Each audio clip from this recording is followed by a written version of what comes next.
आजच्या कार्यक्रमाचे उद्घाटक गुरुवर्य डॉक्टर श्रीपाल सबनीस सरांना मी अशी विनंती करतो की आपण या कार्यक्रमाचं उद्घाटन प्रभाषण करावं. आदरणीय गुरुवर्य श्रीपाल सबनीस. आवाज येतो का? हो येतो बाबा.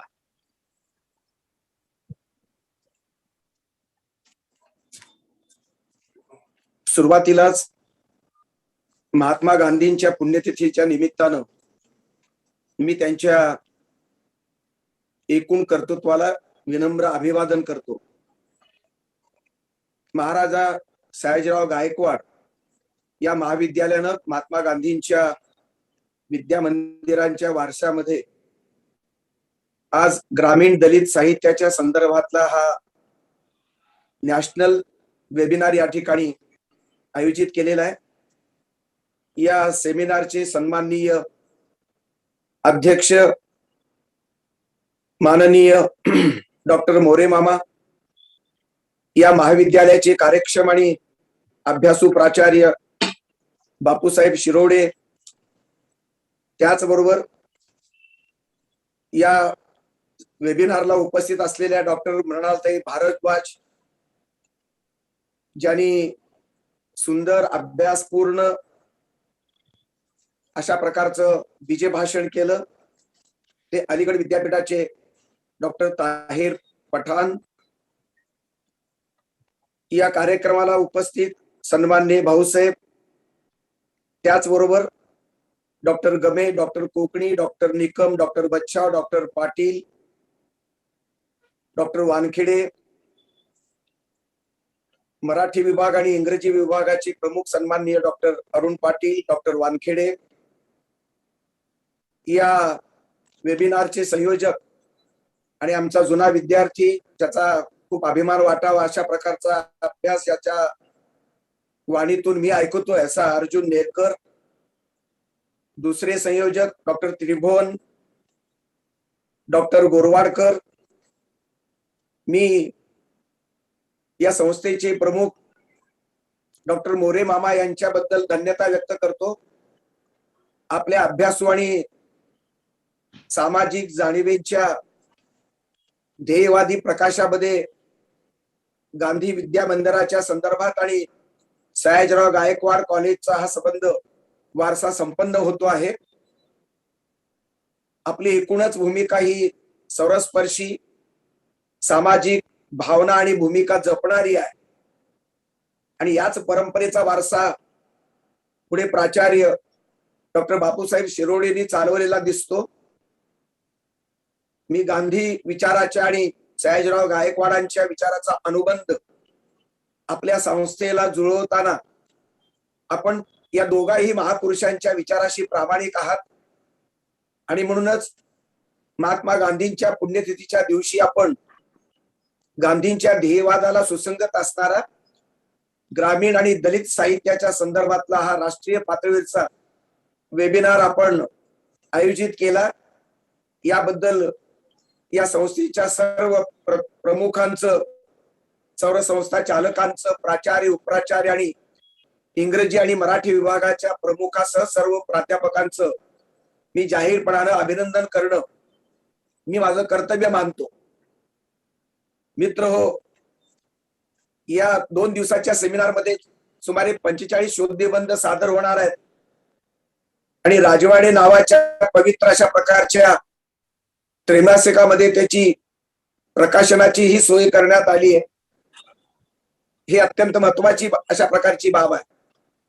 इंग्रजी विरुद्ध मराठी आणि मराठी विरुद्ध हिंदी, इंग्रजी किंवा इतर भाषा अशा प्रकारच्या वर्तमान गदारोळामध्ये मराठी आणि इंग्रजीचा अनुबंध घट्ट रीतीनं राष्ट्रीय आणि आंतरराष्ट्रीय पातळीवरती जोडण्याचं या दोन्ही विभागाचं अत्यंत महत्वाचं काम आजच्या या कार्यक्रमातून सिद्ध होत आहे. सर्व भाषा भगिनी सुखानं नांदल्या तर मग आंतरभारतीचा आणि आंतरराष्ट्रीय जगाचा एकूण भाषिक आणि सांस्कृतिक व्यवहार हा सुरळीत चालत असतो. हे सूत्र महाराष्ट्रातल्या महात्मा गांधी विद्या संस्थेला हा संबंध गवसला आणि डॉक्टर पाटील, वानखेडे आणि डॉक्टर नेरकर आणि डॉक्टर त्रिभुवनानी हा विचार पचवून हा सेमिनार घेतला, ही अत्यंत गौरवास्पद गोष्ट मी मानतो. इंग्रजीचा द्वेष करून मराठी वाढणार नाही आणि मराठीचा गळा घोटून इंग्रजी जिवंत ठेवणं परवडणार नाही. मराठी ही मायभाषा, इंग्रजी ही राष्ट्रभाषा आणि इंग्रजी ही ज्ञानभाषा आणि हिंदी ही राष्ट्रभाषा. अशा प्रकारची ज्या त्या पातळीवरती ज्या त्या भाषेचं मूल्य परस्पर संवादी ठेवून आपल्याला भाषिक व्यवहार आणि सांस्कृतिक व्यवहार सिद्ध करावा लागेल, तरच मराठीचं भवितव्य आणि इंग्रजीच्या संदर्भातला सहयोग हा चांगल्या अर्थानं भारताच्या नकाशात नांदू शकेल आणि भारतीयत्व सर्व अर्थानं आदर्श बनवू शकेल, अशी माझी भूमिका आहे. डॉक्टर ताहेर पठाण यांनी गांधीजीच्या नावाला आणि कर्तृत्वाला शोभेल अशा प्रकारची अत्यंत सुंदर समन्वयाची भूमिका, बाबासाहेब आंबेडकरांच्या प्रेरणेतून निर्माण झालेल्या दलित साहित्याचा एकूण चेहरा आणि त्याचा अंतरंग आणि महात्मा फुल्यांच्या प्रेरणेतून निर्माण झालेल्या ग्रामीण साहित्याचा एकूण सगळ्या इतिहासाचं सूत्र एकात्मपणे गुंफून महात्मा फुले, महात्मा गांधी आणि डॉक्टर आंबेडकर या तीन महापुरुषांच्या अंतरंगी वास्तवाचे संवादी सूर आपल्या भाषणामध्ये या ठिकाणी आळवलेले आहेत.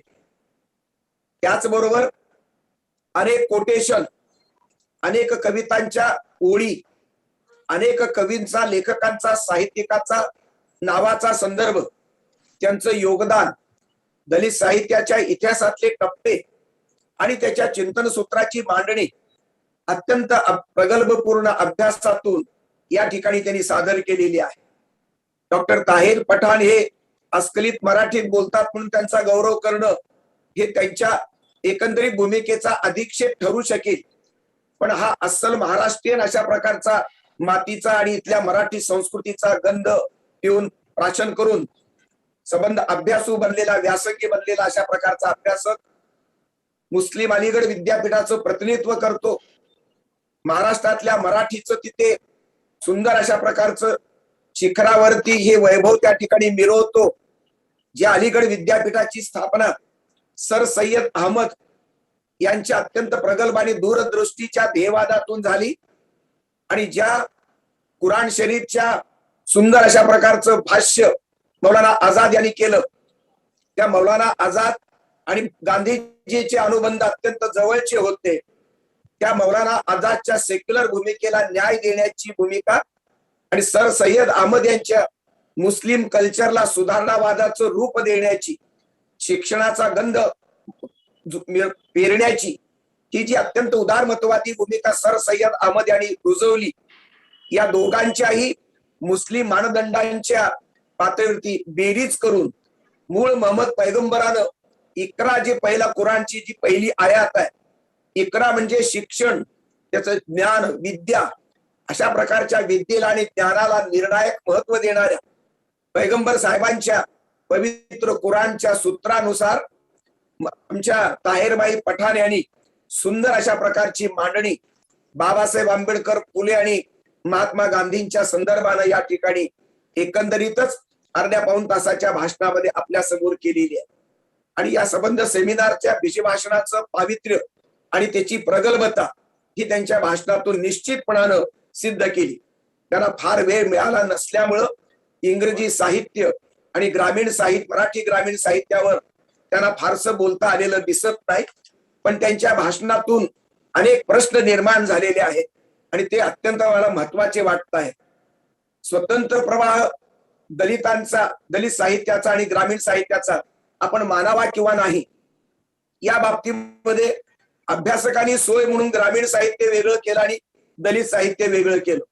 पण ग्रामीण भागातला दलित आणि ग्रामीण भागातला ग्रामीण माणूस हा एकत्र ग्रामीण जीवन जगतो आहे. त्याच्यामध्ये दलितांची एक वेगळी अशा प्रकारची उतरंड ग्रामीण परिसरामध्ये सुद्धा आहे आणि ग्रामीण चेहऱ्याची, ग्रामीण मुळं असलेली अनेक माणसं, लेखक, कवी, साहित्यिक हे आता शहरी संस्कृतीमध्ये रुजलेली आहे आणि शहरी संस्कृतीमध्ये राहून ते ग्रामीण मुळं जपताना त्यांनी ग्रामीण साहित्याची निर्मिती केलेली आहे. त्यामुळे सरमिसळ झालेल्या ग्रामीण, प्रादेशिक आणि दलित जाणीवा यांचे वेगवेगळे प्रवाह आम्ही किती दिवस मानणार आहोत? मानायची गरज आहे का? आणि महात्मा फुल्यांच्या प्रेरणेतून निर्माण झालेलं ग्रामीण साहित्य किंवा महात्मा गांधींच्या प्रेरणेतून निर्माण झालेलं ग्रामीण साहित्य आणि बाबासाहेब आंबेडकरांच्या प्रेरणेतून निर्माण झालेलं दलित साहित्य हे निर्णायक मानवी माणसाच्या केंद्र या संकल्पनेच्या बाबतीत, मानवतेच्या उद्धाराच्या किंवा मानवतेच्या विकासाच्या बाबतीमध्ये किंवा दुःखमुक्त मानवतेच्या सांस्कृतिक ध्येयवादाच्या संदर्भात निर्णायक वेगवेगळं मानायची गरज आता उरलेली आहे का? असे सवते सुभे साहित्यामध्ये आणि संस्कृतीमध्ये निर्माण होणं हे योग्य आहे का? अभ्यासाची सोय म्हणून तुम्ही जरूर कोणत्या समीक्षकाला अशी मांडणी केली असेल, पण 21व्या शतकातले विद्यार्थ्यांनी आता ही मांडणी कितपत टोकाची करावी आणि मग नवीन अशा प्रकारची सांस्कृतिक वर्णव्यवस्था साहित्याच्या रूपानं आपण निर्माण ती पोसावी का, हा नवीन प्रश्न निर्माण झालेला आहे. दुसरी गोष्ट, वेदनेचं साहित्य म्हणजे दलित साहित्य, पण हे दलित म्हणजे नेमका कोण? दलित जातीत जन्मलेल्या जाणीवांचं साहित्य आणि दलितांमध्ये जन्मलेल्या लेखकाचंच दलित साहित्य का? म बी चिटणीसांनी युगांतर लिहिलं. म बी चिटणीस हे सीकेपी ब्राह्मण, सीकेपी आहे, ते दलितही नाही ते ब्राह्मणही नाही, पण सवर्ण आहे. त्यांनी युगे 11 नाटक लिहिलं आणि बाबासाहेबांच्या संदर्भात ते सादर केलं. मग तिथला नायक दलित असताना सवर्णानं लिहिलेल्या साहित्याची वेदनापूर्ण अशा प्रकारची जाणीव जर युगप्रवर्तक या संबंध नाटकामध्ये जर आली असेल, युगामध्ये आली असेल, तर मग याला दलित साहित्य म्हणायचं किंवा नाही? मल्लिका अमर शेख ही मुस्लिम धर्मानं मुस्लिम आहे, पण तिची जाणीव सुद्धा नक्कीच एका उपेक्षित स्त्रीची अशा प्रकारची आहे. ती वेदनेची जाणीव आहे. तिला दलित साहित्याच्या इतिहासामध्ये आणि प्रवाहामध्ये त्याची नामनिर्देश आम्ही करणार आहोत की नाही, हा एक महत्वाचा प्रश्न आहे. विद्रोह, सर्व प्रकारचा विद्रोह हा समर्थनीय मानावा का? विद्रोहाच्या अगोदर संवादाचं काही मूल्य आहे की नाही? का डायरेक्ट संघर्ष, डायरेक्ट विद्रोह, विद्रोहानंतर पुढे काय, या प्रश्नाची उत्तरं आपल्याला द्यावी लागतील. साहित्य आणि संस्कृतीच्या कैवाऱ्याने आणि नायकांनी केवळ एकांगी भूमिका घेऊन चालणार नाही. साहित्य हा दुःखमुक्तीच्या ध्येयवादाला बांधिलकी सिद्ध करणारा वाङ्मयीन आणि कलात्मक अशा प्रकारचा सांस्कृतिक प्रवाह आहे आणि साहित्यिकावरती जबाबदारी आहे, कारण साहित्यिक हा संस्कृती नायक असतो. नायकावरतीच आता सर्वसामान्य लोकांचा विश्वास आहे. त्यांनी केवळ एक कलमी आणि एक टोकाची अशा प्रकारची भूमिका घेऊन साहित्यामध्ये विधायक योगदान देता येऊ शकेल का, या बाबतीमध्ये आता पुनर्विचार करण्याची गरज निर्माण झाली आहे. आणि म्हणून प्रस्थापित संस्थेला आणि प्रस्थापित व्यवस्थेला नकार देताना नवीन व्यवस्था कोणती, नवी मूल्य व्यवस्था कोणती आहे, हे जर दलित साहित्यिकांनी देण्याचा प्रयत्न केला असेल तर त्या स्वागताची भूमिका माझी ही आहे. काही प्रमाणात दलित साहित्य लिहिणाऱ्या अनेक मान्यवरांनी अशा प्रकारची नवी मूल्य व्यवस्था बुद्ध धम्माच्या बाबतीमध्ये दिलेली आहे, मानवी समाजाच्या बाबतीमध्ये दिलेली आहे. बाबुराव बागुल असतील, नामदेव ढसाळ असेल, ज्या ढसाळांचा आणि बागुलांचा संदर्भ आमच्या ताहेरबाई पठाणने जरूर घेतला, ते महत्वाचे मानदंड आहेत. पण सगळं काही जाळून खाक झाल्यानंतर नामदेव ढसाळ हा दलित प्रेरणेतून निर्माण झालेला वेदनेचा महानायक कवी सुद्धा उरलेल्या लोकांनी एक तीस सगळ्यांनी मिळून खावा असं तो म्हणतो कवितेमध्ये. आणि आभाळाला आजोबा आणि जमिनीला आजी मानून उरलेल्या सर्व माणसांनी माणसाचं गीत गावं, ही माणूस केंद्री दलित साहित्याची काव्यात्मक भूमिका मला वंदनीय वाटते आहे. बाबुराव बागुलांचं साहित्य सुद्धा माणूस केंद्रीच आहे. अशा प्रकारचं हे साहित्य केवळ नकारात्मक नाही आणि म्हणून दलित साहित्याला केवळ नकाराच्या निगेटिव्ह परिप्रेक्ष्यामध्ये निर्माण करणं किंवा ते प्रोजेक्ट करणं मला हे योग्य वाटत नाही. विद्रोह हा विवेकी विद्रोह असला पाहिजे. हे मी का नाकारतो याची कारण मीमांसा आहे. मला मान्य आहे की जनावरांची दुःख ज्या ब्राह्मणशाहीनं कोटी कोटी लोकांना 2000 वर्षापासून खितपत ठेवलं, अंधार दिला, भाकरी नाकारली, स्वातंत्र्य नाकारलं, माणसाचं जीवन नाकारलं, त्या अशा प्रकारच्या कोटी कोटी माणसांच्या मुक्ततेचा आवाज म्हणजे बाबासाहेब आंबेडकर. पण बाबासाहेब आंबेडकर प्रेरणास्थानी मानत असताना मुक्ता साळवे या महात्मा फुल्यांच्या शाळेमध्ये शिकणाऱ्या मातंग समाजाच्या 14 वर्षाच्या मुलीचा जो पहिला निबंध आहे, जिनं जातीची दुःख मांडली, तिलाही आता दलित साहित्याच्या नांदीचं स्थान, तिला प्रेरणास्थान दिलं जात आहे. बाबासाहेबांच्या अगोदर महात्मा फुल्यांनी दलितांसाठी शाळा काढल्या, स्त्रियांसाठी शाळा काढल्या. महात्मा फुले ही दलित साहित्याचे प्रेरणास्थान ठरू शकतात, ठरवले जातात. किंबहुना बाबासाहेब आंबेडकर, मुक्ता साळवे आणि महात्मा फुले अशी अनेक वेगवेगळी प्रेरणास्थान आहे. पण खऱ्या अर्थानं आंबेडकरी पर्वानंतरच 1960 नंतरच्या पहिल्या पिढीमध्ये अनेक अशा प्रकारचे लेखक आणि कवी जन्माला आले. त्यामध्ये नारायण सुर्वे आहेत, बाबुराव बागुल आहेत, केशव मेश्राम आहेत, ढसाळ आहेत, राजा ढाले आहेत, सोनकांबळे आहेत किंवा यशवंत मनोहर आहेत. लोकनाथ यशवंत पर्यंतची ही संबंध परंपरा, दया पवार आणि एकंदरीत संबंध आत्मचरित्र लिहिणाऱ्या लेखकांची परंपरा जर समजून घेतली तर निश्चितपणाने एक समृद्ध अशा प्रकारच्या नव्या जाणीवेचं अशा प्रकारचं साहित्य मराठी साहित्यामध्ये रुजू झालं. हे क्रांतिकारक अशा प्रकारचं साहित्य आहे. पण या क्रांतीनंतर पुढे काय? कारण बुद्धाची मूळ प्रेरणा करुणेला जवळची आहे आणि बुद्ध शांतता मागतो. विश्व शांतीची संकल्पना आणि बुद्धाची करुणा ही व्यापक आहे. त्यामध्ये ब्राह्मण ब्राह्मणेतर असा भेद नाही. अभिजन ही माणसं आहेत, बहुजन ही माणसं आहेत. सर्व माणसांच्या कल्याणाचा विचार हा बुद्धाचा किंवा महावीराचा किंवा सर्व महापुरुषांचा विचार आहे. म्हणून नकार आणि विद्रोहाच्या मूल्याची मांडणी करताना नेमकं माणसाच्या उद्धारासाठी आणि विकासासाठी ज्या प्रेरणा विधायक आहेत, मानवतावादी मूल्यांचा स्वीकार ज्या ठिकाणी डाव्यामध्ये आणि उजव्यामध्ये सुद्धा आहे, त्यामुळेच एक भेदरेषामध्ये असलेली जी आहे तिचा पुनर्विचार करून दोन्ही प्रवाहामध्ये जेवढं मानवतावादी अशा प्रकारच्या जाणीवेचं साहित्य आहे तेच आपल्याला स्वीकारण्याची गरज आहे. मित्र हो, वर्णव्यवस्थेच्या विरुद्ध हा जो काही वर्णव्यवस्थेचा लढा आहे त्यातलं दलित साहित्य हत्यार म्हणून पुढे आलं. पण हे हत्यार वापरताना केवळ प्रस्थापिताच्या विरुद्ध वापरणार का? सवर्ण समाजात जन्मलेल्या माणसाचा गुन्हा कोणता? जी माणसं सवर्ण समाजात जन्मतात, जी माणसं मराठा, ब्राह्मण, कोळी, माळी म्हणून जन्माला येतात, त्यांनी जर जातीची जाणीव सोडली आणि डी कास्ट झालेला ब्राह्मण, डी कास्ट झालेला मराठा जर असेल तर त्याही विरुद्ध विद्रोह पुकारायचा का? हा तो प्रश्न आहे. आणि व्यवस्था केवळ ब्राह्मणापुरती किंवा ब्राह्मणी व्यवस्थेपुरती असते का? ब्राह्मण्यग्रस्त व्यवस्था ही ब्राह्मण समाजात जशी रुजली तशी ती मराठ्यामध्ये, दलितामध्ये किंवा मुस्लिमामध्ये, कोळ्या माळ्यामध्ये रुजलेली आहे. त्यामुळे ब्राह्मणांचं जातीवादी भूमिका जेवढी हानिकारक, घातक, तेवढीच घातक मराठ्यांचा जातीवाद, ओबीसींचा जातीवाद आणि दलितांचा जातीवाद. म्हणून भांडण हे सर्व व्यवस्थेशी असलं पाहिजे. म्हणून आता आंबेडकरी प्रेरणेचं साहित्य केवळ प्रस्थापिताविरुद्ध आणि सवर्णाविरुद्ध असून चालणार नाही. 4-5 पिढ्या प्रस्थापितांच्या विरुद्ध कवितेचा एल्गार पुकारण्यात जरूर गेल्या, त्याचं स्वागत आहे. शिव्या खाण्याच्या लायकीचीच ब्राह्मण व्यवस्था होती आणि आहे. पण व्यवस्था ही शेवटच्या तळागाळापर्यंत पोहोचलेली. आज जरी बुद्धिस्ट माणूस जर जात जाणीव जर जोपासत असेल तर मग तो व्यवस्थेचाच एक भाग आहे. आणि म्हणून ब्राह्मण्य पोचणारे ब्राह्मण असोत की दलित असोत की ब्राह्मणेतर असोत, या सर्व प्रवृत्ती विरुद्ध हा आंबेडकरी साहित्याचा एल्गार असला पाहिजे.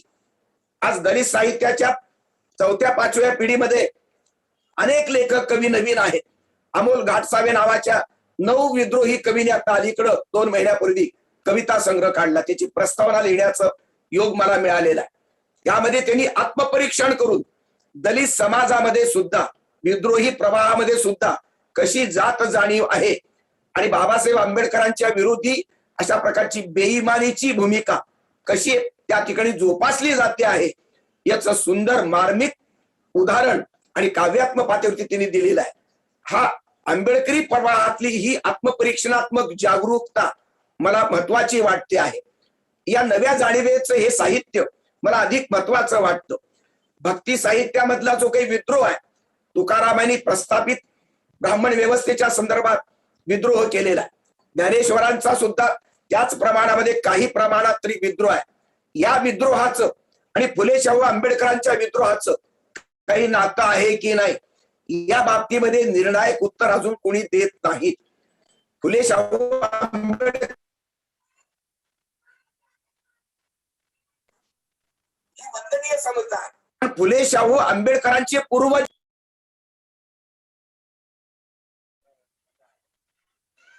संतांची जी भक्तिमार्गी आहे, अध्यात्म समता आहे, ती सुद्धा पूर्वज समता म्हणून आपल्याला स्वीकारता येईल का या बाबतीमध्ये विद्वानांनी करण्याची गरज आहे.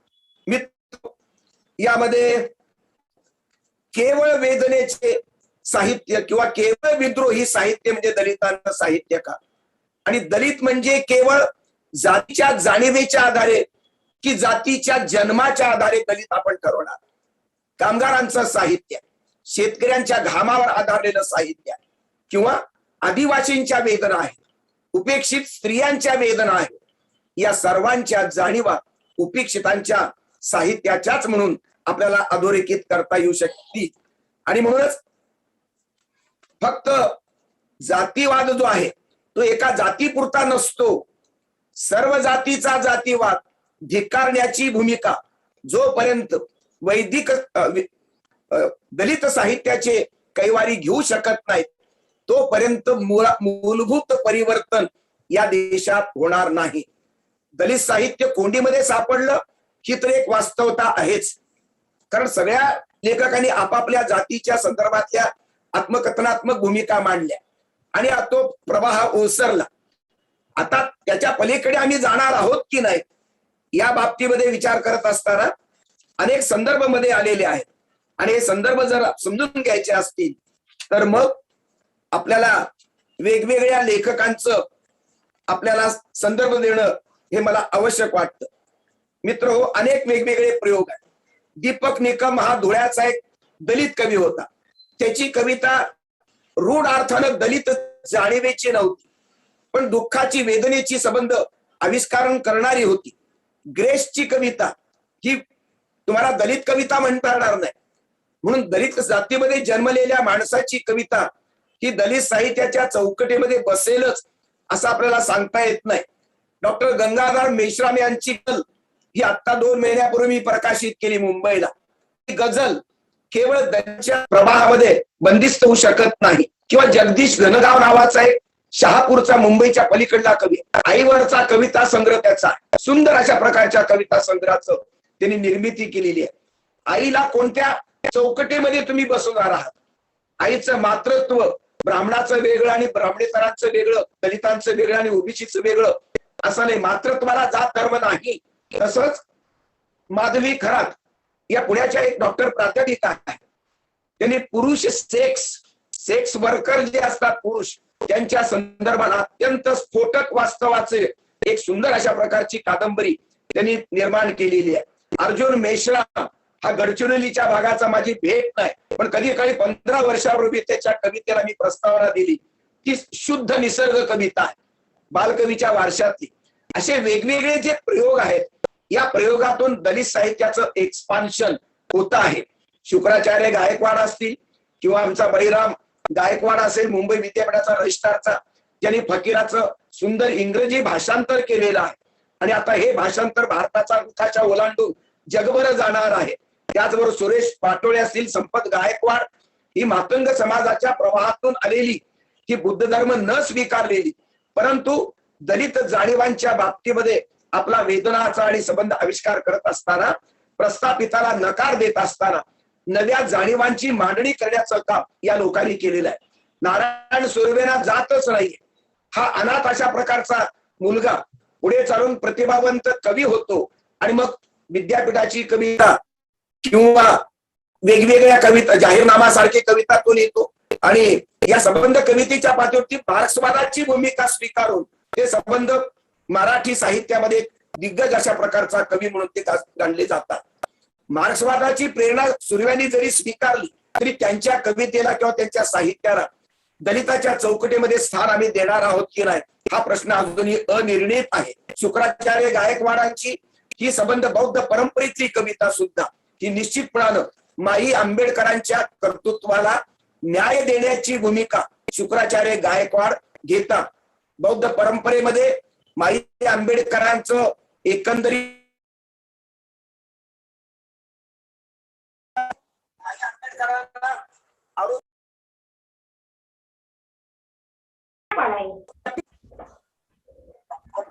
गायकवाड तिकडे बंद झालं बंद झालं. हॅलो, आवाज येतो का? येतो बाबा, बोला बोला. आवाज येतो का अर्जुन? हो येतो बाबा, बोला. ज्या बाबासाहेबांशी माई आंबेडकरांनी 8 वर्षाचा सुखाचा संसार केला आणि ज्या बाबासाहेबांनी माई आंबेडकरांचं योगदान एक पत्नी म्हणून असणारं त्यांच्या जीवनातलं योगदान स्पष्टपणानं ऋणासह त्यांच्या बुद्ध आणि धम्मा याच्या प्रस्तावनेच्या लेखनामध्ये स्पष्ट केलं.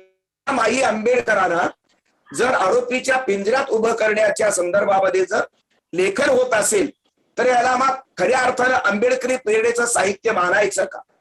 बाबासाहेबांच्याच प्रेरणेनं बाबासाहेबांच्याच कर्तृत्वाला छेद देणारं साहित्य हे जर या प्रवाहात गणलं जात असेल तर आम्हाला पुन्हा एकदा आत्मपरीक्षण आणि परीक्षण याचं परखडपणानं या भूमिका स्वीकारून दलित साहित्य प्रवाहातलं मूल्यमापन आपल्याला करण्याची गरज आहे.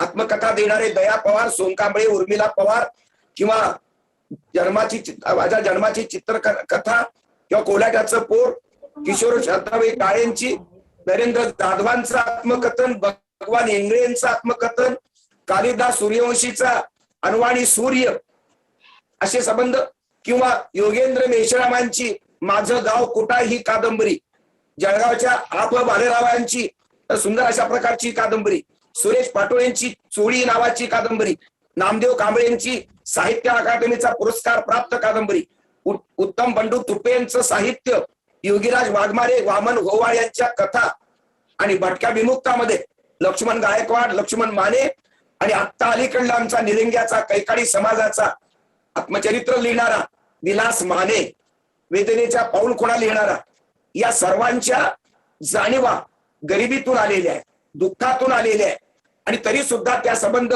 मांडणीवरती वेगवेगळे संदर्भ आहेत.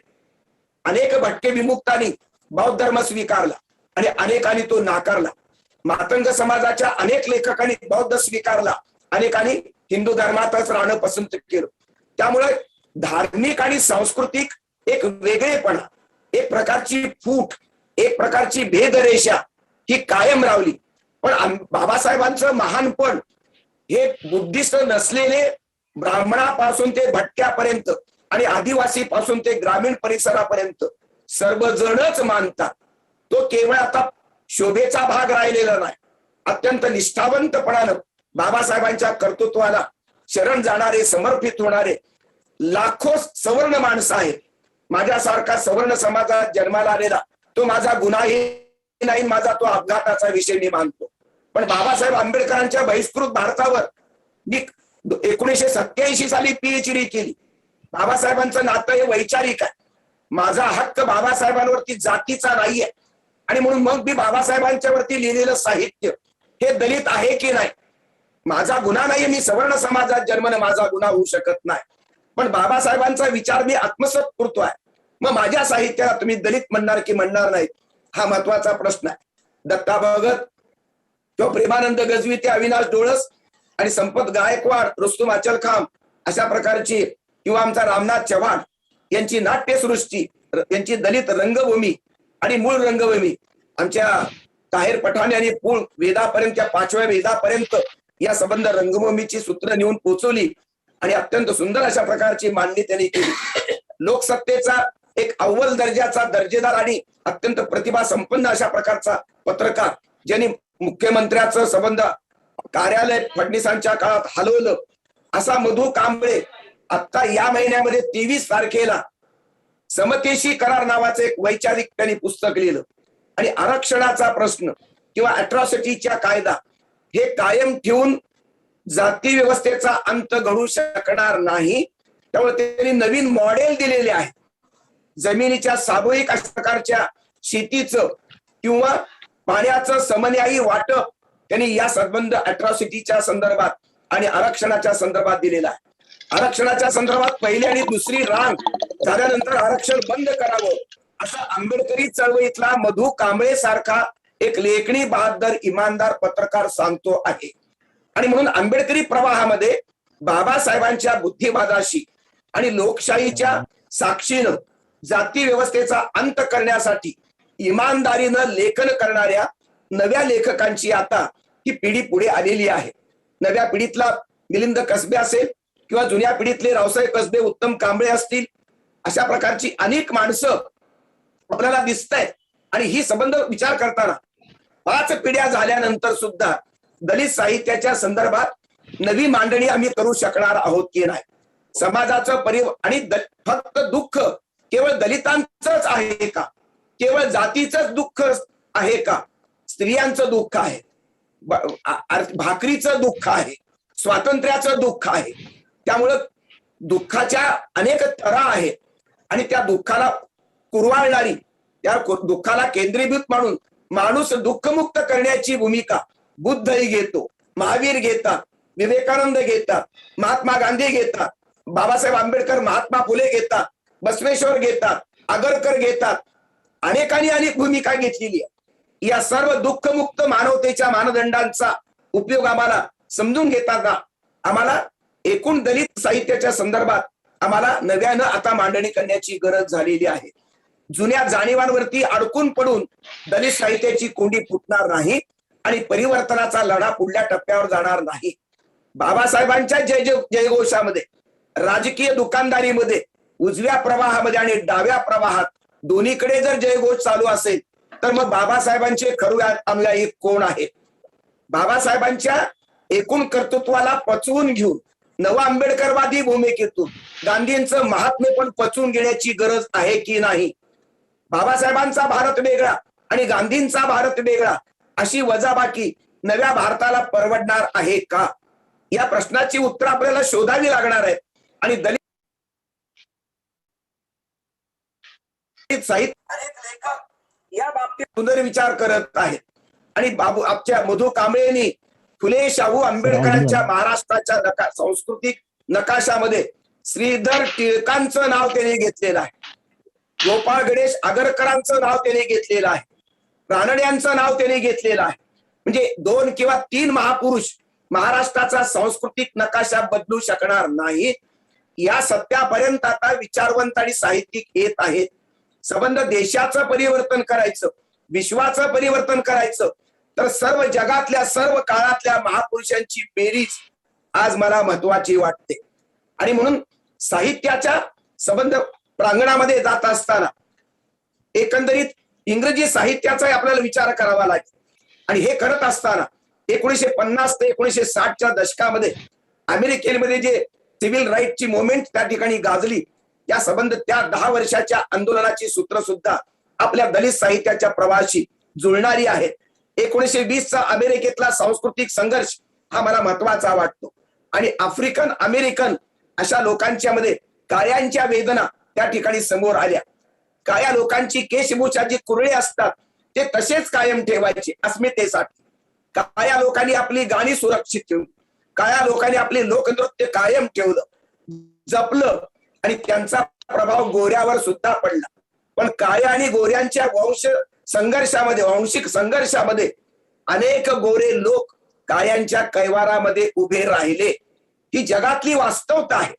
आणि मग असं होऊ शकतं केवळ दलितांच्या जातीमध्ये जन्माला आल्यामुळं एखादा माणूस दलित होतो आणि तोच चांगलं दलित साहित्य लिहू शकतो यावर माझा विश्वास नाही.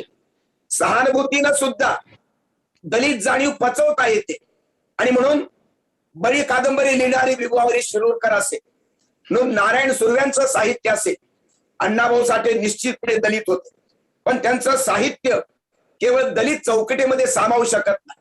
स्त्रियांचा सन्मान करणारे, झोपडपट्टीतल्या स्त्रियांना, नाचणाऱ्या गाणाऱ्या स्त्रियांचं अस्मिता जपणारे, त्यांच्या शील रक्षणासाठी पराक्रमी अशा प्रकारच्या स्त्रियांची चरित्र अण्णाभाऊंच्या अनेक कादंबऱ्यामध्ये प्रकाशित झालेली आहे.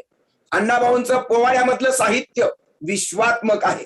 लेनिनचा पोवाडा, गराडचा पोवाडा असेल, स्टालिनग्राडचा पोवाडा असेल किंवा त्यांचा बर्लिनचा पोवाडा असेल, तेलंगणाच्या चळवळीचा पोवाडा असेल, राष्ट्रीय स्वातंत्र्याच्या संदर्भातल्या अमळनेरच्या स्वातंत्र्याच्या संदर्भातलं त्यांचं पोवाड्याचं गुणगान असेल, अण्णाभाऊंनी संबंध व्यापक अशा प्रकारच्या जाणीवा संयुक्त महाराष्ट्रासह देशाच्या स्वातंत्र्यासह जगातल्या मानवतेच्या स्वातंत्र्यासाठी त्यांचं साहित्य उदयाला आलेलं आहे.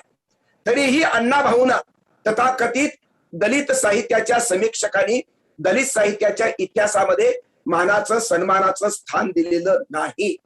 ब्राह्मणापासून ते दलित प्रवाहापर्यंतचे काही अपवाद वगळता, डॉक्टर पानतावणे यांचा अपवाद, डॉक्टर सदाकर्णी यांचा अपवाद वगळता, आत्र्यांचा आणि खांडेकरांचा अपवाद वगळता अण्णाभाऊंच्या समकालीन एकाही विचारवंत समीक्षकानं अण्णाभाऊंची नोंद घेतलेली नाही. अण्णाभाऊंची 200-250 अशा प्रकारच्या कथा, 33 कादंबऱ्या, अव्वल कादंबऱ्या, फकीरासारखी कादंबरी, माकडीचा माळ सारखी कादंबरी, त्या कादंबरीचं प्रकाशन आत्ताच प्रकाशन होऊ घातलेलं आहे. डॉक्टर बळीराम गायकवाड आणि फकीराचं इंग्रजीमध्ये भाषांतर केलं आणि आता हे भाषांतरित फकीरा कादंबरी जगभर पोहोचणार आहे. या संबंध प्रेरणेचं स्वरूप लक्षात घेत असताना गोऱ्यांनी सुद्धा अमेरिकेतल्या काळ्यांच्या संदर्भातलं साहित्य लिहिलं. तिथली काळ्या रंगाची कामवाली गोऱ्या घरामध्ये काम करताना गोऱ्या मालकिनीनं काळ्या गुलामबाईची वेदना समजून घेतली, तिला बोलतं केलं आणि बोलतं करून ते स्वतः शब्दांकन केलं. अशा प्रकारे गोऱ्या बायकाने काळ्या बाईचं दुःख, गुलामीचं दुःख हे चव्हाट्यावर आणलं, साहित्यात आणलं आणि म्हणून तिथल्या नेग्रोंच्या साहित्यामध्ये गोऱ्यांचाही सहभाग आहे आणि काळ्यांचाही सहभाग आहे. सर्वच गोरे हे इमानदार राहिले आणि संबंध त्यांनी वंशभेद सोडला असं नाही. आणि म्हणून भारतामध्ये सुद्धा जाती व्यवस्थेच्या संदर्भामध्ये अनेक सवर्णांनी अस्पृश्यतेचं निवारण करण्यासाठी पुढाकार घेतला. त्यामधला गांधीतला महात्मा आहे. पण गांधी आणि बाबासाहेबांचा जो काही तात्कालिक संघर्ष झाला त्याला निर्णायक कायमचं रूप देण्याचं सांस्कृतिक पाप या देशामध्ये घडलं आणि मग गांधींचा प्रभाव वेगळा आणि बाबासाहेबांचा प्रभाव वेगळा अशा प्रकारची संकुचित वजाबाकी आणि अशा प्रकारची भांडणं लावणारी प्रवृत्ती या देशात निर्माण झाली. त्यामुळे साहित्य चळवळीचं नुकसान झालं, समाज चळवळीचं नुकसान झालं आणि देशाचंही नुकसान होत आहे. दोघांचा भारत एक भारत आहे आणि अशा प्रकारच्या संवादाच्या जागा भरपूर आहेत बाबासाहेबांमध्ये आणि गांधींमध्ये. त्याचबरोबर कृष्णा कांबळेंनी आपल्या आईला बोलतं करून त्यांनी सुद्धा या ठिकाणी तिची कहाणी ती आपल्या शब्दामध्ये सांगण्याचा प्रयत्न केला. अमेरिकेतलं ब्लॅक पॅन्थर हे 1963च्या दरम्यानची चळवळ आणि भारतातली ही आपल्या राजा ढाले ढसाळांची 1972ची पॅन्थर ही जर लक्षात घेतली तर या त्यांची प्रेरणा या दलित पॅन्थरनं मान्य केली. जाहीरनाम्यामध्ये त्याचे उल्लेख जरूर आहेत. अरविंद वानखेडे नावाच्या माणसानं PhD केली या वंशवादाच्या विरोधामध्ये आणि त्याची संबंध मांडणी 1970च्या सुमारामध्ये तुलनात्मक अभ्यास म्हणून भारतामध्ये आल्यानंतर त्यांनी केलेली आहे. भारतीय दलित साहित्याचं जगातल्या इंग्रजीमध्ये घेऊन जाण्याचं काम अत्यंत पवित्र आणि मोठं अशा प्रकारचं काम एलिनॉर झिलियट आणि डॉक्टर गेल अमवेट या 2 अमेरिकन महिलांनी केलेलं आहे. दलित साहित्य आणि संबंध भारतातल्या संस्कृतीच्या कैवाऱ्यांनी या दोन परदेशी भगिनींचं ऋण मान्य केलं पाहिजे. गेल अमवेट तर भारताच्या भूमीशी इथल्या संस्कृतीची एकरूप झाली. तिने बहुजन समाजातल्या ब्राह्मणेतर चळवळीचं वर्णन आणि विश्लेषण सुंदर संशोधनामध्ये केलं. त्याचबरोबर त्यांच्या संपर्कात जे लेखक आले विशेषतः दलित साहित्य प्रवाहातले, मग ते अर्जुन डांगळे असतील, शरणकुमार लिंबाळे असेल, राजा ढाले किंवा नामदेव ढसाळ असतील, या सर्वांचं साहित्य हे त्यांच्यामुळे इंग्रजीमध्ये गेलेलं आहे संपर्कात. पण एवढेच दलित साहित्य श्रेष्ठ आहेत किंवा तेवढेच दलित साहित्यिक आहेत असं मानण्याची गरज नाही. वसंत गुण सारखा आंबेडकरी चळवळीतला एक मूलभूत अशा प्रकारचा संशोधक माणूस, त्यांचंही साहित्य निश्चितपणानं हे इंग्रजीमध्ये जगभर पोहोचलेलं आहे. त्याच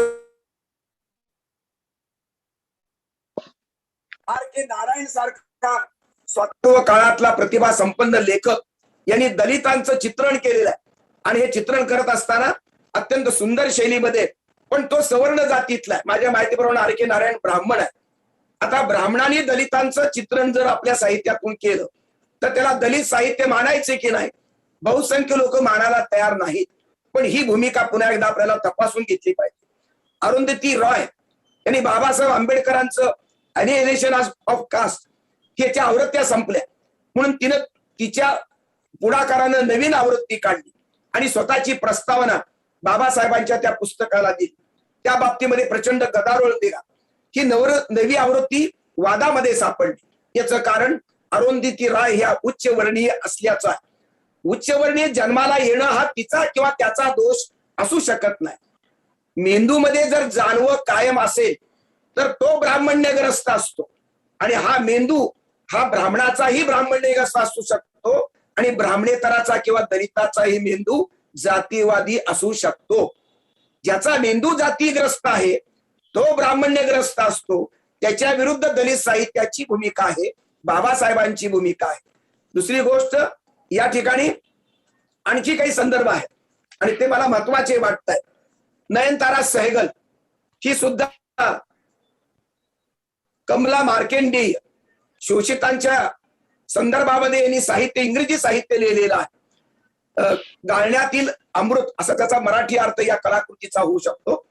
अनिता देसाई ही अलीकडल्या स्वातंत्र्याच्या नंतरच्या संदर्भातली शशी देशपांडे सारखा लेखक, हे सवर्ण आहेत पण तरीही त्यांनी दलितांच्या जाणीवा आणि त्याचे संबंध वेदना आपल्या साहित्यातून मांडण्याचा प्रयत्न केला.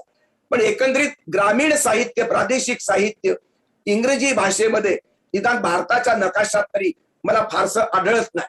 इंग्रजीचा माझा अभ्यास फार तज्ञ म्हणून नाही, पण जे त्रोटक सूत्र माझ्या लक्षात आलेली आहे तो ग्रामीण साहित्याचा दुष्काळ आहे. आणि दलित साहित्य ज्याला ओरिजिनल म्हणतो याचं कारण इंग्रजी जाणणारा दलित, सुशिक्षित, प्रतिभावंत हे फारशी या साहित्याच्या मध्ये अजून प्रवाहात आलेले नाही. ते पुढे येऊ शकतात. म्हणून जे काही दलित साहित्यिक आहेत, मग तुमचे आपल्या मराठीतले असतील अण्णाभाऊ साठेंचं अनुवादित साहित्य, लिंबाळेचं अनुवादित साहित्य किंवा तुमच्या अर्जुन डांगळेंचं अनुवादित साहित्य, हे भाषांतरित साहित्य हेच आता इंग्रजीचं दलित साहित्य म्हणून ते प्रोजेक्ट झालेलं आहे. आणि ही उणीव खरं तर इंग्रजी प्रतिभावंतांनी ही दूर केली पाहिजे. आणि म्हणून तर या सेमिनारचा एक चांगला उपयोग आणि प्रेरणा म्हणून या देशातल्या प्रतिभावंतांनी एखाद्या दलित साहित्यिकडून मान्यता मिळो की न मिळो, कोणाच्या सर्टिफिकेटवर प्रतिभावंतांच्या प्रतिभा जगत नसतात. आणि म्हणून सवर्ण असो की बहुजन असो, दलित असो की दान दलित असो, आंबेडकरवादी असो की गांधीवादी असो की फुलेवादी असो की आणखी कोणता वादी असो, सत्यवाद हा महत्वाचा वाट.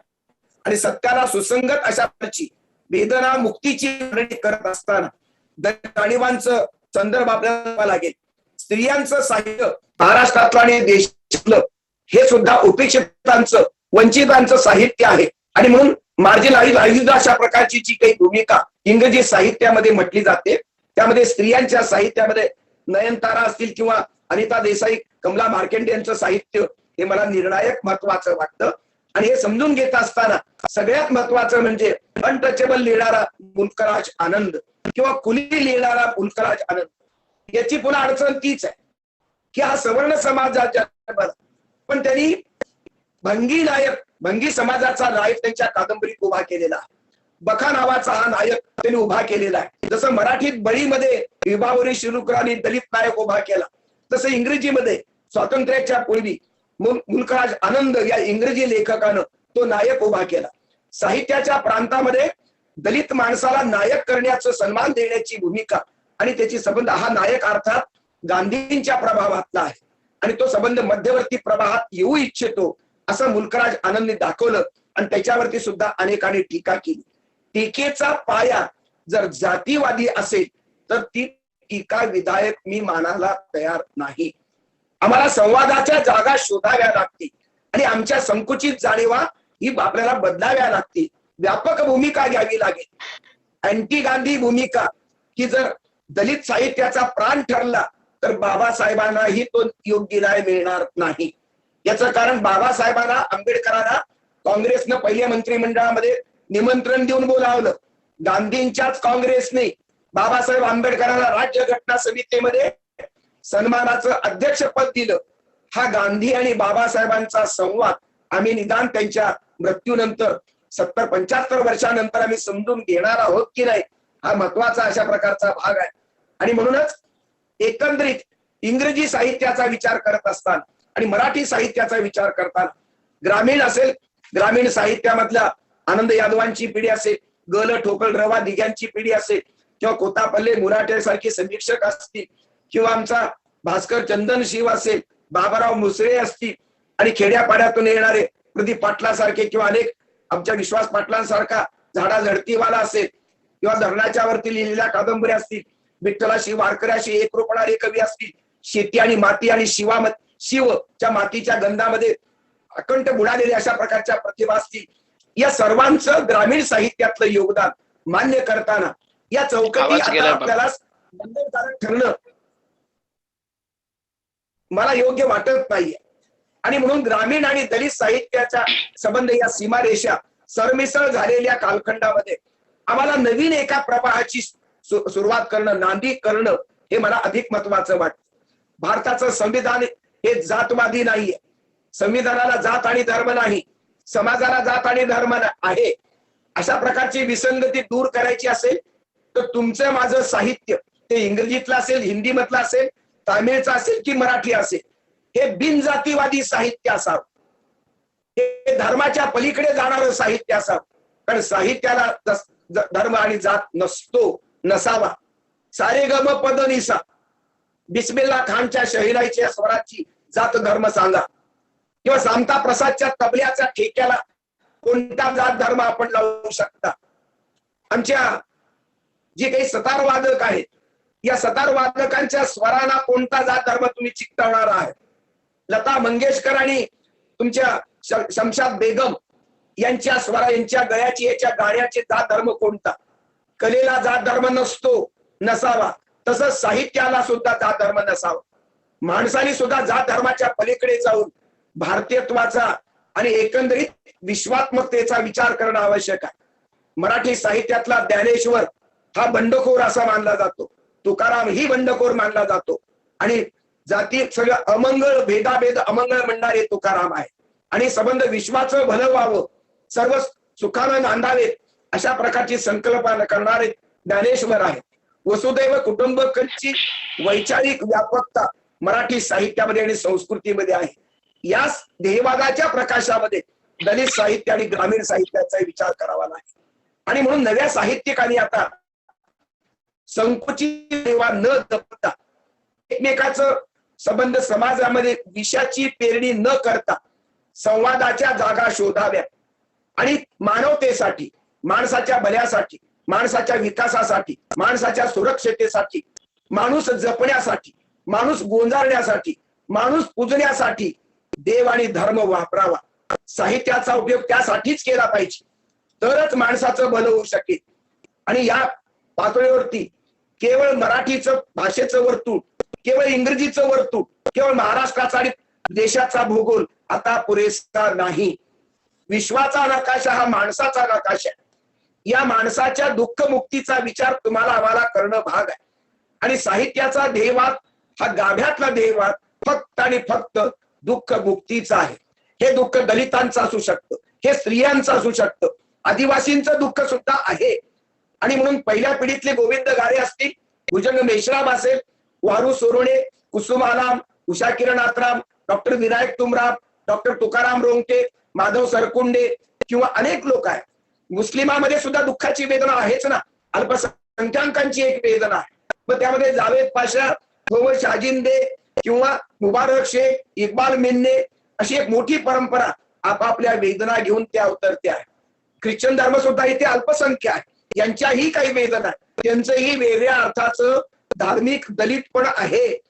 फादर दिब्रिट होते, सिसिला कारवालो किंवा अशोक आंग्रे यांच्यापर्यंत, किंवा खंडागळे किंवा जॉन गोन्साविस, फादर कोरिया, अशा अनेकांचं साहित्य जे मराठी मधलं आहे, फ्रान्सिस तुमच्या स्टीफन पासून ते फादर दिब्रिटो पर्यंतचं साहित्य, हे सुद्धा मराठीमध्ये योगदान देणारं, व्यापक मानवतेला कुरवाळणारं साहित्य आहे.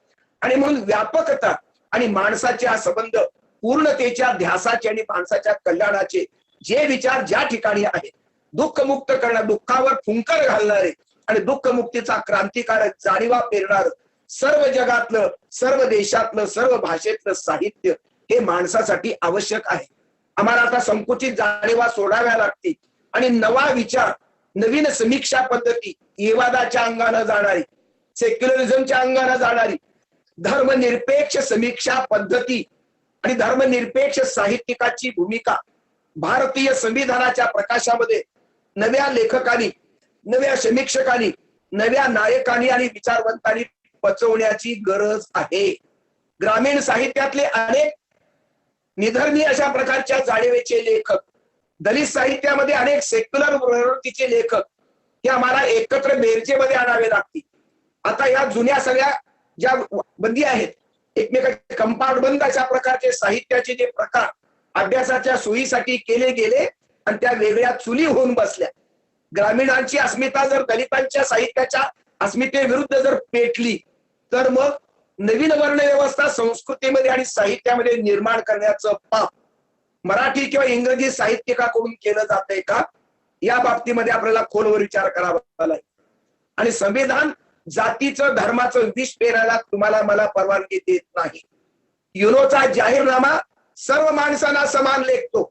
त्याला वंशभेद मान्य नाही, धर्मभेद मान्य नाही, पंथ आणि जातभेद मान्य नाही, भाषाभेद मान्य नाही, देशभेद ही युनोच्या जाहीरनाम्याला मान्य नाही. अशा व्यापक प्रवृत्तीचा नवा विश्व मानव, नव विश्व साहित्य आणि नवा माणूस, विज्ञानिष्ठ माणूस, युनोच्या जाहीरनाम्याच्या चौकटीत बसणारा माणूस, भारतीय संविधानाला सुसंगत असणारं नागरिकत्व आम्हाला साहित्य आणि संस्कृतीच्या संस्कारातून हे आम्हाला जन्माला घालावं लागेल. त्यासाठी अशा प्रकारच्या या वेबिनारच्या माध्यमातून नवीन जाणीव आणि नवीन विचार जर पेरले गेले तर मला असं वाटतं की नवा वाचक, नवा समीक्षक, नवा नागरिक, नवा रसिक आणि नवे साहित्यिक जन्माला येऊ शकतील. एकाच चौकटीमध्ये आता माणसाचा विकास शक्य नाही. संकुचित चौकटी बाद केल्या पाहिजे.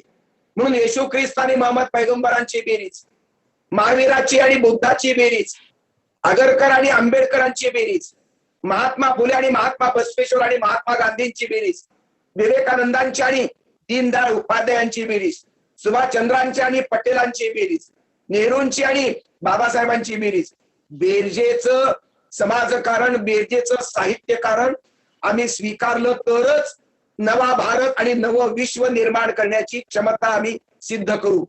नाहीतर पहिलीची जात व्यवस्था, पहिलीची वर्ण व्यवस्था, नंतरची राजकीय व्यवस्था आणि आता नंतरची साहित्यिक संस्कृती मधली नवी वर्ण लेखकांची वर्ण व्यवस्था, या सर्व वजाबाकीच्या आणि विष पेरणाऱ्या व्यवस्था बाद करण्याची गरज आहे. खरं साहित्य विष पेरणारं नसतं. खरं साहित्य अमृताची पेरणी करतं. आम्ही किती प्रमाणात अमृत पेरतो आणि किती प्रमाणात आम्ही विष पेरतो हे मला अत्यंत याचा विचार करण्याची गरज आहे. मी ताहेर पठाणांचं मी जाहीरपणानं अभिनंदन करतो आहे. अलीगड सारख्या मुस्लिम विद्यापीठातून मराठीची सेवा करणारा हा निष्ठावंत मराठी माणूस हा संबंध व्यापक भूमिकेतून ज्यावेळेस दलित साहित्याशी, ग्रामीण साहित्याच्या भूमिकेशी अत्यंत आवाजानं, जाणीवेनं आणि अभ्यासानं एकरूप होतो आणि त्याला आमच्या अर्जुन नेरकर आणि आमच्या मोरे साहेबांनी किंवा शिरोळे साहेबांनी त्यांना बीजे भाषणाची संधी दिली. एकीकडे उत्तर भारत आणि दक्षिण भारताला तुम्ही जोडण्याचा प्रयत्न केला. ही राष्ट्रीय एकात्मता आहे, ही आंतरभारतीची संकल्पना आहे. हिंदू आणि मुसलमानाला जोडण्याचा आपण प्रयत्न केलाय. आपण काय केलंय याचा पराक्रम तुम्हाला कदाचित कल्पना नसेल, पण माझ्याजवळ शब्द अपुरे. अर्जुन नेरकर, मोरे साहेब, मला खरोखरच तुमच्या गांधीवादी आणि गांधींच्या नावाच्या कॉलेजचा मला अभिमान आहे. मला आठवतं मी आपल्याकडे 2-3 वेळा आलेलो आहे. महात्मा गांधींवरचं भाषणही करायला आलो. नंतर मग अत्यंत पवित्र अशा प्रकारच्या मातृत्वाचा सन्मान करण्यासाठी पण आलो की आपण दोघांनी, प्राचार्यांनी आणि संस्था चालकाने ती आठवण जागवली आणि मला भूतकाळातला उमाळा माझ्या दाटून आला. मला गांधीही पाहिजेत, मला बाबासाहेबही पाहिजे, मला महात्मा फुलेही पाहिजे, मला अण्णाभाऊ साठे पण पाहिजे, मला बिरसा मुंडाही पाहिजे, मोहम्मद पैगंबर आणि येशू ख्रिस्त पाहिजे, मला बसवेश्वर पाहिजे, मला सॉक्रेटिस पाहिजे. जगाची वाटणी देशामध्ये तुम्ही करून पाप केलेला आहे. जगाचा नकाशा संपला पाहिजे, माणसाचा नकाशा शिल्लक असा. माणसाच्या ठाताडावर बसून तुम्ही गळे कापणार की गळ्यामध्ये गळा घालून माणसाचं गीत गाणार, हा महत्वाचा प्रश्न आजही जगाच्या मंचावरती निर्माण झालेला. या कालखंडामध्ये गांधीतल्या महात्म्याला ठार मारणाऱ्या नथुराम गोडसेचं गुणगान केलं जात आहे. एक पहिले शरद पोंक्षे तो अभिनय करायचा आणि गोडसेचं समर्थन खाजगी आणि सार्वजनिक जीवनात करायचा. ती गद्दारी मला मान्य नाही. त्या पातळीवरती शिवाजी महाराजांचा रोल करणारा अमोल कोल्हे सारखा राष्ट्रवादीचा खासदार पुन्हा नथुराम गोडसेच्या प्रेमात पडून तो जर अभिनय त्याचा करता करता नथुराम गोडसेचे गोडवे आणि त्याचं उदात्तीकरण करत असेल, तर मग पांडे नावाच्या भगव्या देशातल्या संन्यासिनीनं गांधींच्या पुतळ्याला गोळ्या घालून रक्ताच्या थारोळ्यामधल्या महात्मा गांधी उभा केला आणि नथुराम गोडसेचे मंदिर उभारण्याची अत्यंत हलकट अशा प्रकारची प्रवृत्ती भारतामध्ये जन्माला येते. गांधीचा मारेकरी देवळात बसवता आणि गांधीतल्या महात्म्याला तुम्ही मातीमध्ये गाडता. यासारखं राष्ट्रीय आणि मानवतावादी पाप कोणते असू शकत नाही. आणि म्हणूनच आपल्या या संस्थेचं मी जाहीरपणानं अभिनंदन करतोय. 100 लोक कदाचित झूमला जोडले असतील, हजारो लोकांपर्यंत ही भूमिका गेली पाहिजे. कारण गांधीतला महात्मा माझा व्यक्तिगत मालकी नाही, ती जगाची मालकी आहे. महावीराच्या अहिंसेच्या परंपरेमधला आणि बुद्धाच्या अहिंसेचा जप करणारा हा गांधी आहे. या गांधींच्या महात्मेपणाला अख्खं जग मानतं. सॉक्रेटिस मानतो, नेल्सन मंडेला मानतात, मार्टिन लुथर किंग सुद्धा मानतात. भारतामधला त्यांचा संवाद महत्वाचा आहे. बाबासाहेबांचा आणि मार्टिन लुथर किंगचा पत्रव्यवहार झालेला आहे. एकमेकाला मदत करण्याचं त्यांचं काम हे झालेलं आहे. आणि तिथला जो ड्राफ्ट होता सिव्हिलच्या राईट मधला, तो त्यांनी बाबासाहेबांना पाठवण्याचं कबूल केलं. पत्रव्यवहार आता आपल्याकडे उपलब्ध आहे. आणि याच मार्टिन लुथर किंग वरती गांधींचा प्रभाव होता. जगातले क्रांतिकारक गांधीला मानतात आणि आमच्या देशातले हे करंटे गांधीला गोळ्या घातल्यानंतर पुन्हा मारण्याचा प्रयत्न करत असतील आणि नट कलावंत सुद्धा त्याच्यामध्ये जर सहभागी होत असतील. आता काल परवाला अमोल कोल्हेने आळंदीच्या घाटावर जाऊन आपला पश्चाताप व्यक्त केला. चांगली सद्बुद्धी उशिरा सुचली, पण आता अशा प्रकारची फिल्म गोडसेंच्या संदर्भातल्या आणि गांधींच्या हत्येचं कळत न कळत समर्थन करणारी फिल्म जर आली तर हे भारताचं दुर्दैव आहे. विचार स्वातंत्र्याच्या पातळीवरती वाटेल ती विकृती रुजवण्याचं काम जर या देशात घडत असेल तर मानवतेला वाचवणार कोण? युद्धापासून, तिसऱ्या महायुद्धापासून संबंध 700 कोटी जनता जर वाचवायची असेल तर बुद्ध, महावीर आणि गांधींची बेरीज आपल्याला करावी लागेल. आणि म्हणून सर्व संकुचित जाणीवा साहित्यातल्या, संस्कृतीतल्या, राजकारणातल्या, समाजातल्या या आपल्याला जाळाव्या लागतील. माणूस जपावा लागेल, माणूस पूजावा लागेल. माणसासाठी देव आणि माणसासाठी धर्म, माणसासाठी देश आणि माणसासाठीच कला आणि माणसासाठीच साहित्य ही संकल्पना आपण स्वीकारून माणसाच्या सामर्थ्याची बेरीज करूया. या पातळीवरती या सेमिनारचं उद्घाटन झालं असं जाहीर करताना मी आनंदानं महात्मा गांधी विद्या मंदिराच्या सर्व कारभाऱ्यांना, सर्व संस्था चालकांना, आमचे सन्माननीय, आदरणीय, परम आदरणीय अभ्यासू, सामाजिक जाणीवेचे मोरे साहेब असतील किंवा प्राचार्य शिरोळे असतील किंवा विभाग प्रमुख तुमचे काय पाटील आणि वानखेडे असतील किंवा आमचा अत्यंत आवडता विद्यार्थी, मला कधी नव्हे त्या अर्जुनच्या या संबंध ऍक्टिव्हिटीचा आणि त्याच्या उपक्रमाचा मला अधिक धन्यता वाटते. अभिमान वाटतो अर्जुन मला की माझा कधी काळचा विद्यार्थी गांधींच्या ध्येयवादाला आपल्या आयुष्यात उतरवताना इतक्या सुंदर अशा प्रकारची तो मांडणी करतो. हिंदू, मुसलमान, दलित या सर्वांना एकत्र करतो.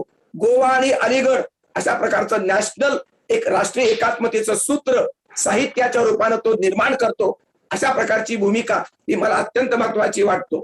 आणि म्हणूनच आज महात्मा गांधींच्या पुण्यतिथीच्या दिवशी पुन्हा एकदा गांधीतल्या महात्म्याला मी आपल्या सर्वांच्या वतीनं, माझ्या कुटुंब आणि माझ्या वतीनं अत्यंत तळमळून विनम्रपणे अभिवादन करून महात्मा गांधींच्या महाविद्यालयाच्या संस्थेच्या या आदर्श अशा पवित्र ध्येयवादी भूमिकेला मी निश्चितपणे शुभेच्छा देतो. सर्व ऐकणाऱ्या श्रोत्यांना निश्चितपणे शुभेच्छा देत असताना जे उद्या पेपर वाचणार आहे त्या 45 अभ्यासकांना मी या ठिकाणी शुभेच्छा देतो. सगळ्यांचं अभिनंदन करतो आणि माझं हे भाषण थांबवतो. जय जगत. धन्यवाद बाबा. अतिशय प्रगल्भ विचार जे आहेत आमच्या या श्रोत्यांपुढे आपण मांडलेत. खरोखर अतिशय तळमळीने आपले विचार जे आहेत अतिशय अभ्यासपूर्ण. साहित्याची मूल्य जे आहेत, भाषेची मूल्य जी आहेत ती कशी जोपासली पाहिजे, साहित्याकडे प्रत्येकानं कसं डोळसपणे पाहिलं पाहिजे किंवा साहित्याचा अभ्यास करताना आत्मभान असण्याची गरज आहे. नुसतं दलित साहित्याचा अभ्यासापेक्षा दलित साहित्याची नाळ इतर राज्यांमध्ये, इतर देशांमध्ये कशी रुजली आहे. अतिशय महत्वपूर्ण आणि अभ्यासपूर्ण मार्गदर्शन बाबा तुम्ही माझ्या विनंतीला मान देऊन केलात. मी पुनश्च धन्यवाद मानतो.